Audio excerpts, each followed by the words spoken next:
গত ভিডিওতে আলোচনা করেছি ভিডিও এক্সপোর্ট কোয়ালিটি নিয়ে এবং আজকে ভিডিওতে আলোচনা করব আপনি কিভাবে বিরল অ্যাড করবেন বা ভিডিওর উপরে কোনো ইমেজ বা কোনো ভিডিও অ্যাড করবেন এবং ভিডিও থেকে কিভাবে আপনার অপ্রয়োজনীয় ভিডিও বা অপ্রয়োজনীয় অংশটুকু কেটে বাদ দিবেন আজকে ভিডিওতে আলোচনা করব। এখানে দেখতে পাচ্ছেন আমি প্রথমে একটা ভিডিও নিয়ে নিয়েছি 2 মিনিটের মতন এবং এখানে ইমেজ আছে, আরও ভিডিও আছে। আমি যদি এইখান থেকে আর একটা ভিডিও ইম্পোর্ট করি, এখানে ইম্পোর্ট করার পরে যেহেতু এটা আগে ইম্পোর্ট করা আছে আমি উপরের ভিডিওটা ইম্পোর্ট করবো। এখানে আপনারা হয়তো জানেন যে কীভাবে ভিডিও ইম্পোর্ট করতে হয়।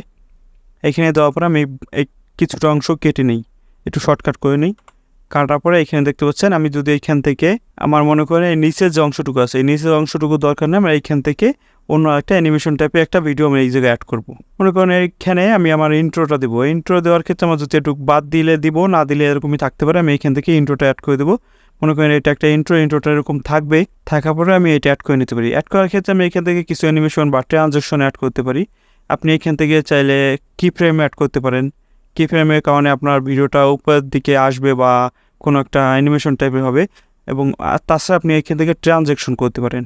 আপনি যে কোনো ট্রানজেকশন এখান থেকে নিতে পারেন। যদি আমি এইটা ক্লিক করি, এইটা অথবা আমি উপরেরটা ড্র্যাগ করে আমি এটা পেস্ট করে দিলাম, তো আমি এখান থেকে ভিডিওটা প্লে করব। ভিডিওটা প্লে করার পরে দেখবেন যে এইখানে যে অপশনগুলো বা আমি যে ট্রানজেকশনটা অ্যাড করেছি ট্রানজেকশনটা অ্যাড করার কারণে ভিডিওটা কীরকম হবে দেখুন। অন্য একটা ভিডিও এখানে উপরের পার চলে এসেছে বা বোঝা যাইতেছে যে উপরে আর একটা ভিডিও চলতেছে। আমি ভিডিওটা একটু ডিসপ্লের সেটিংটা করি না, এখানে যেহেতু ফুল স্ক্রিন আছে আমি একটু শর্টকাট করে দিই, ছোটো করে দিই। ছোটো করলে হয়তো আপনারা ভালো মতন বুঝতে পারবেন যে ভিডিওটা কীরকম দেখা যাইতেছে। অ্যাড করার পরে আমি এখান থেকে ক্লিক করে দেবো, অ্যাড হয়ে গেছে। এই মোড়ের সাইডে দেখুন অ্যাড হয়ে গেছে। আমি ভিডিওটা একটু টেনে দিই, এখান থেকে যদি আমি প্লে করে দিই ভিডিওটা প্লে করার পরে দেখবেন যে ভিডিওটা মানে নিচের যে পেজটা আছে পেজটা একটু জুম আকারে চলে আসতেছে। তাছাড়া আপনি যখন এই সাইডে যখন অ্যাড করবেন, একবারে কর্নার সাইডে এইখানে যখন আপনি ভিডিও অ্যাড করবেন, ভিডিও অ্যাড করার ক্ষেত্রে আপনি এইখানে শেষ বরাবর কালচার রাখার পরে আপনি যদি এই প্লাস উপর ক্লিক করেন, প্লাসের উপর ক্লিক করে এখান থেকে অটোমেটিকলি সেট হয়ে যাবে। একবারে কোনো স্পেস ছাড়াই এখানে সেট হয়ে যাবে। সেটার পরে দেখুন আপনি যে তারপরে এখানে যদি কোনো ট্রানজেকশন অথবা ইফেক্ট দিতে চান, ভিডিওর কোনো ভিডিও ইফেক্টের ক্ষেত্রে আপনি এখান থেকে শুরুতে দিতে পারেন। আমি মাঝ বরাবর ব্যবহার করব, যেহেতু দুইটা ভিডিওতে শো করবে আমি এখানে মাঝ বরাবর ব্যবহার করার কারণে আমি যদি এখানে ক্লিক করি দেখবেন যে মাঝ বরাবরের কারণে দুইটা একটু জুম আকারে চলে আসবে। একটা জুম আকারে আসলো এবং একটা জুম আউট হয়ে গেলো, তারপরে ভিডিওটা প্লে হয়ে গেলো। এরকম সিস্টেমে আপনি ভিডিও অ্যাড করতে পারেন। আমি যদি এই ইমেজটা অ্যাড করি, এখানে ইমেজটা অ্যাড করবো, আমি একটু ছোটো করে দিই। মনে করুন এই ইমেজটা অ্যাড করলাম। ইমেজটা অ্যাড করার পর আমি এখান থেকে ইফেক্ট দেবো, কিছু ইফেক্ট আমি ব্যবহার করতে পারি। এই ইফেক্টটা ব্যবহার করতে পারি। সাথে আমরা এখান থেকে একটা ইফেক্ট ব্যবহার করে দেখি। ইফেক্টের উপর ক্লিক করে আমি এখান থেকে ড্র্যাগ করে নিয়ে আসলাম। দেখুন এই যে সাইডে একটু আলো আকারে চলে এসেছে। প্রথম দিকে থাকলে হয়তো একটু ভালো দেখা যাবে। এই যে উপরের দিকে একটু আলো আছে, আবার ঝিরঝির করে কিছু একটা পড়তেছে। এই আলোর রশ্মিগুলো এখান থেকে পড়তেছে, এটা ইমেজের উপর বোঝা যাইতেছে। দেখুন এটা হলো ইফেক্ট। আপনি এখান থেকে যে কোনো ইফেক্ট ব্যবহার করতে পারেন। সম্পূর্ণ ইফেক্ট সব ইফেক্টগুলোই ফ্রি, আপনি ফ্রিতে ব্যবহার করতে পারবেন, কোনো পেইড নেই।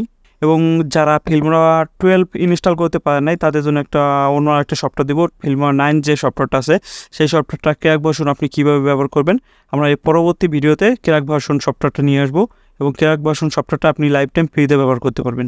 এটা হলো ইফেক্ট। আপনি ইফেক্ট যে কোনো ইফেক্ট ব্যবহার করতে পারেন। একটা ইফেক্ট আমরা ব্যবহার করে দেখাইছি। বাকি ইফেক্টগুলো এখান থেকে ডাউনলোড করে ব্যবহার করতে হবে। নিচের দিকে যে ডাউন অ্যারোটা আছে এই ডাউন অ্যারোর উপর ক্লিক করে এটা ডাউনলোড হতে শুরু হবে। আপনি এইভাবে ভিডিওটা এডিট করতে পারেন। এবং আপনার যদি মনে করেন এইখান থেকে আমি ভিডিও যে অপ্রয়োজনীয় অংশটুকু, এটা গেলো ভিডিওর উপরে ভিডিও অ্যাড অথবা ইমেজ অ্যাড করার ক্ষেত্রে, এবং ভিডিওর যে অপ্রয়োজনীয় অংশটুকু আপনি অপ্রয়োজনীয় অংশটুকু বাদ দিবেন কীভাবে, আপনি এইখান থেকে ভিডিওটা একটু জুম বেশি করে নেবেন। আমার ভিডিওটা দেখতে পাচ্ছেন ডিসপ্লে নিচ দিয়ে একটা নোটিফিকেশন শো করতেছে। আমি নোটিফিকেশনটা চাচ্ছি ডিলিট করে দিতে, বা নোটিফিকেশনটা আমি কেটে দিব। এই যে নিচে যে ফেসবুকে একটা নোটিফিকেশন এসেছে এই নোটিফিকেশনটা আমি কেটে দিব। নোটিফিকেশনটা কাটার জন্য আমাকে দেখতে পাচ্ছি কোন পর্যন্ত নোটিফিকেশনটা শো করতেছে। যে পর্যন্ত নোটিফিকেশন শো করবে তার পূর্বে থেকে আমি কেটে দিব। নোটিফিকেশনটা এই পর্যন্ত শো করেছে, আমি এখান থেকে যদি এই সিজার অপশনটা আছে বা চাক কেচি সিস্টেমটা আছে এই কেচির উপর যদি ক্লিক করি, অথবা আপনি এই কেচির উপর ডবল ক্লিক করলে কেটে যাবে। দেখুন ডবল ক্লিক করার পর কেটে গেছে। আমি এখান থেকে একটু চলে আসবো সামনের দিকে।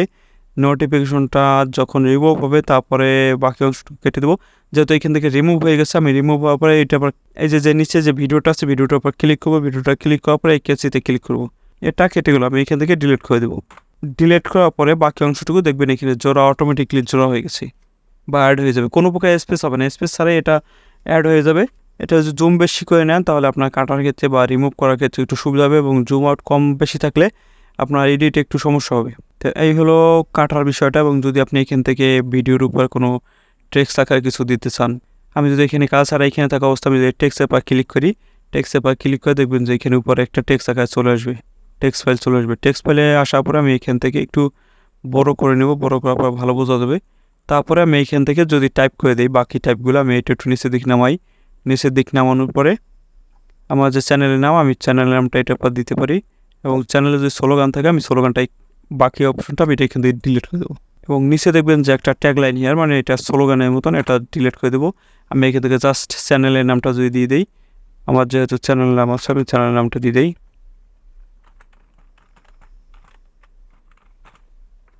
আপনি এইভাবে আপনাদের চ্যানেলের নাম বা অন্য কিছু দিতে পারবেন ট্রানজ্যাকশন আকারে, এবং এখান থেকে অডিও মিউজিক নিতে পারবেন। আপনি আপনার ভিডিওতে যদি আপনার কোনো মিউজিকের দরকার, আপনি এখান থেকে মিউজিক নিতে পারবেন।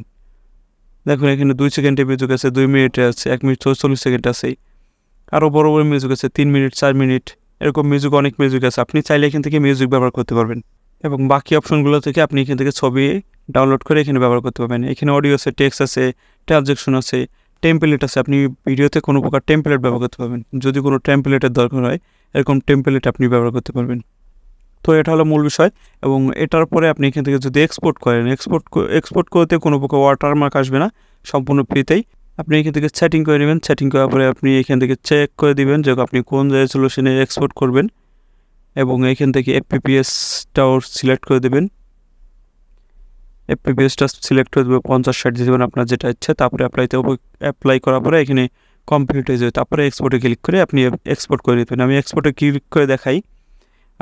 ক্লিক করে দেখাই যে কোনো প্রকার ওয়াটারমার্ক পাবে না এখান থেকে। দেখুন এক্সপোর্ট শুরু হয়ে গেছে। আমার যেহেতু দরকার নেই ভিডিওটা, আমি এইখান থেকে কেটে দিই, ক্লোজ।